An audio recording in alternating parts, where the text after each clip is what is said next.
Hi viewers, welcome to our channel. ప్రస్తుతం మనతో పాటు సీనియర్ జర్నలిస్ట్ దాము భారత్ సార్ ఉన్నారు. వారితో ఒకసారి మాట్లాడదాం. సార్ నమస్కారం. నమస్తే.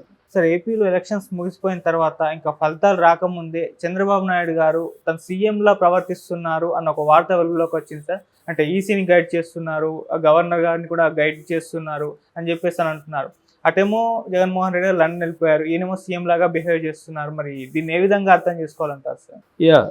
చంద్రబాబు యాక్చువల్గా ఎన్నికల ముందు కూడా ఎంత యాక్టివ్గా ఉన్నాడో మనం చూసాము. ఆయన ఆరోగ్యం బాగాలేదు అది ఇదని కోర్టులో బెయిల్ కోసం చెప్పాడు తప్ప ఆయన ఆరోగ్యం ఎప్పుడు కూడా ఘోరంగా అయితే ఎప్పుడూ లేదు. ఆయన మామూలుగా ఏజ్ రిలేటెడ్ ఇష్యూస్ ఉన్నాయి తప్ప ఆయన వెరీ యాక్టివ్. ఎందుకంటే daily yoga, meditation, proper dietician గైడెన్స్లో ఫుడ్డు, ఇవన్నీ ఆయన స్ట్రిక్ట్గా ఫాలో కావడం, దానివల్ల వెరీ వెరీ యాక్టివ్. ఎలక్షన్ ముందు కూడా ఎవ్రీడే 3 సభలు చేయగలిగాడు, ఎండలో నిలబడి మాట్లాడగలిగాడు. సో ఎలక్షన్ ముందు కూడా ఆయన యాక్టివ్గా ఉన్నాడు. ఎలక్షన్ తర్వాత ఏమైందంటే జగనేమో ఒక 2 రోజులు ఉండి లాస్ట్ డే వాళ్ళెవరు మన ఐపాక్ టీంతో మాట్లాడి ఒక చిన్న అందరికీ ఉత్సాహం నింపడానికి మనం గత రికార్డుని బ్రేక్ చేయబోతున్నాం, 150 కంటే ఎక్కువ వస్తాయి ఈసారి, అట్లాగే 22 కంటే ఎంపీ సీట్లు ఎక్కువ వస్తాయని అనౌన్స్ చేసేసి వెళ్ళిపోయాడు. ఆ తర్వాత నిన్న లండన్ వెళ్ళిపోయాడు ఆయన. సో నిజానికి ఇవాళ రాష్ట్రంలో వైసీపీ వాళ్ళ మీదే ఎక్కువ దాడులు జరుగుతున్నాయి.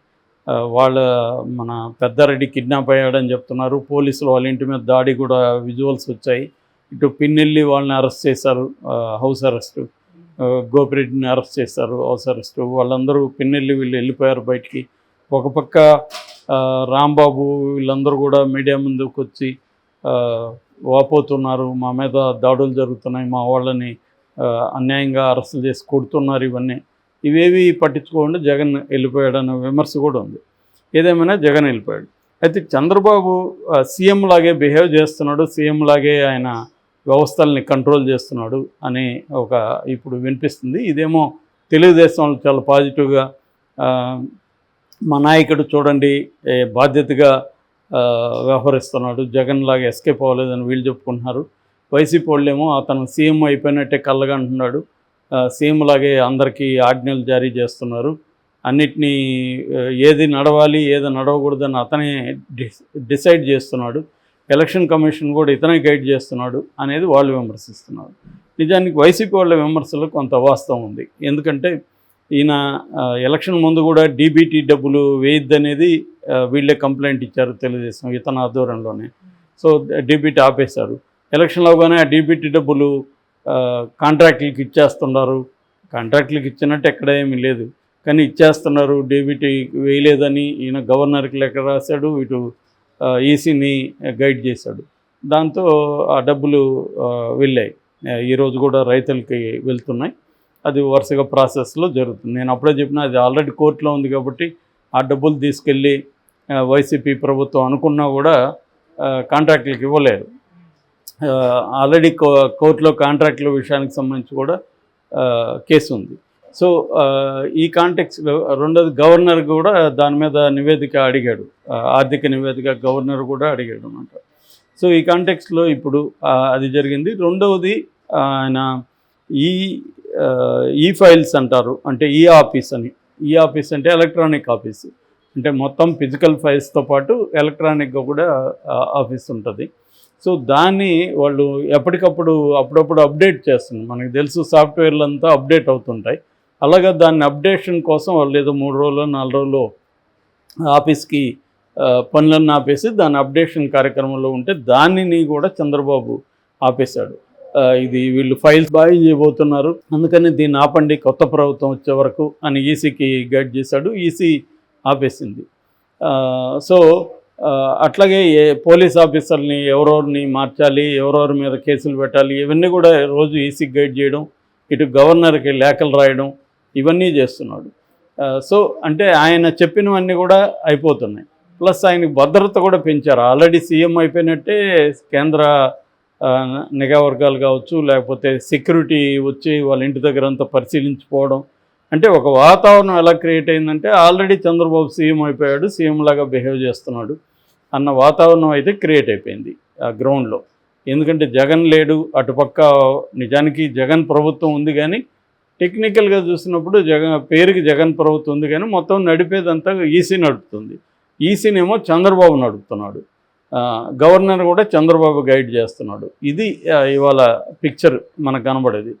సో మామూలుగా ఇప్పుడే కాదు, నిజానికి మన గుర్తు చేసుకుంటే జగన్ వచ్చిన 2 ఏళ్ల వరకు కూడా 2019, 20 మన కరోనా వచ్చే వరకు కూడా జగన్ ప్రభుత్వం ఏది చేయాలన్నా ఈయన అడ్డుపడేవాడు కోర్టుల ద్వారా.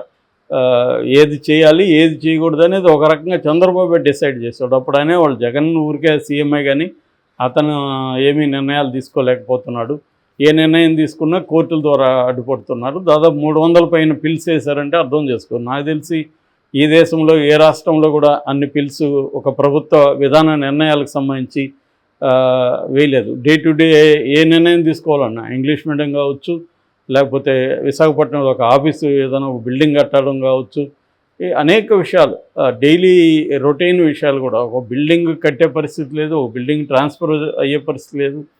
ఒక మీడియం విషయంలో కానీ ఏదైనా కూడా చంద్రబాబు అనుకుంటే ఆపేయగలగడం అనేది జగన్ని ముప్పు తిప్పలు పెట్టాడు. దాన్ని బట్టి అప్పటికి అర్థమైంది చంద్రబాబుకి వ్యవస్థల మీద ఎంత పట్టు ఉంది. చంద్రబాబు అనుకుంటే అధికారంలో ఉన్న ప్రభుత్వాన్ని కూడా పనిచేయనీయకుండా స్తంభింపజేయగలడు అన్న విషయం అప్పుడే అర్థమైంది. సో ఇప్పుడైతే ఇంకా ఆయనకి అప్పుడైతే మోడీ సపోర్ట్ కూడా లేదు. మోడీ సపోర్ట్ నిజానికి జగన్కు ఉంది. మోడీ సపోర్ట్ జగన్కున్నా కూడా జగన్ సీఎంగా ఫంక్షన్ కాలేకపోయాడు బికాస్ ఆఫ్ లీగల్ సిస్టంలో చంద్రబాబుకు ఉన్న పట్టు. ఇవాళ ఇంకా మోడీ సపోర్ట్ వచ్చింది. ఎలక్షన్ కమిషన్ తను చెప్పిన మాట వింటుంది, తను మార్చమన్న మారుస్తుంది, ఆ స్థానంలో తన కావాల్సిన వాళ్ళని వేయించుకుంటున్నాడు, తను చెప్పుతాడు. ఈమెమో మన పురంధేశ్వరి ఆ లిస్ట్ అంతా ఎలక్షన్ కమిషన్ పెడుతుంది. ఇలా మరిది వదిన ఇద్దరు కలిసి ఎలక్షన్ కమిషన్ ఏం చేయాలో ఒక రకంగా నిర్దేశించారు. అట్లాగే స్పెషల్ అబ్జర్వర్గా వచ్చిన దీపక్ మిశ్రా కూడా వీళ్ళు చెప్పినట్టే విన్నాడు అనేది వైసీపీ వాళ్ళ ఆరోపణలు. సో ఇలా మనం చూస్తే ఇప్పుడు క్లియర్గా ఒక రకంగా పేరుకి ఎలక్షన్ కమిషన్ గవర్నమెంట్ రన్ చేసిన ఎలక్షన్ కమిషన్ని చంద్రబాబు గైడ్ చేయడం అనేది క్లియర్గా కనిపిస్తుంది.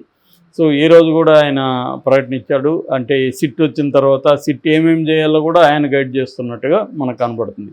అంటే ఎవరెవరి మీద చర్య తీసుకోవాలి, ఎంక్వైరీ ఎలా చేయాలి, ఇవన్నీ కూడా ఆయన చేస్తున్నాడు.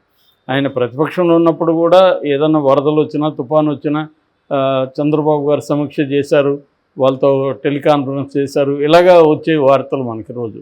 అసలు సీఎం చంద్రబాబు జగన్ అన్న డౌట్ చాలామందికి వచ్చేది. అలాగా బిహేవ్ చేసేవాడు. ఇప్పుడు అలాగే ఉంది. అందుకనే వీళ్ళు మహానాడును కూడా ఆపేశారు. యాక్చువల్గా మేలో జరగాల్సిన మహానాడు అంటే ఆయన జయంతి, ఎన్టీఆర్ జయంతి జరపాల్సింది కూడా ఆపేసి వాళ్ళు. ఎందుకంటే మన గవర్నమెంట్ రాబోతుంది, ఎలాగో గవర్నమెంట్ వచ్చినాక అఫ్సల్గా బ్రహ్మాండంగా జరపచ్చు అన్న పద్ధతిలో ఉంది. అంటే ఒక వాతావరణాన్ని ఎలా తీసుకొచ్చారంటే ఆల్రెడీ తెలుగుదేశం విన్ అయిపోయింది, చంద్రబాబు సీఎం అయిపోయాడు, జగన్ ఓడిపోయాడు, అందుకనే జగన్ పారిపోయాడు లండన్కి, ఇక రాడు జగన్ అన్న ఒక నెరేటివ్ని విపరీతంగా ప్రచారంలోకి తీసుకొచ్చారు. సో వాస్తవం అయితే అది కాదు. ఎందుకంటే ఎన్నికల్లో జగన్ గెలుస్తాడా చంద్రబాబు గెలుస్తాడా అనేది ఇంకా తేలలేదు. 4వ తేదీ తేలుతుంది. అంతవరకు ఈసీ అక్కడ గవర్నమెంట్ రన్ చేయాల్సి ఉంటుంది. కానీ ప్రాక్టికల్గా తీసుకున్నప్పుడు చంద్రబాబు రన్ చేస్తున్నట్టు కనబడుతుంది. అది వాస్తవం కూడా ఇప్పుడు మనకి. సో ఇది నిజంగా చంద్రబాబుకి ఒక గ్రేట్ కితాబ్ అన్నట్టుగా. అంటే తను అనుకుంటే ఎవడు సీఎంగా ఉన్నా తను గైడ్ చేయగలడు ఇప్పటికి కూడా అన్నది కనబడుతుంది మనకి.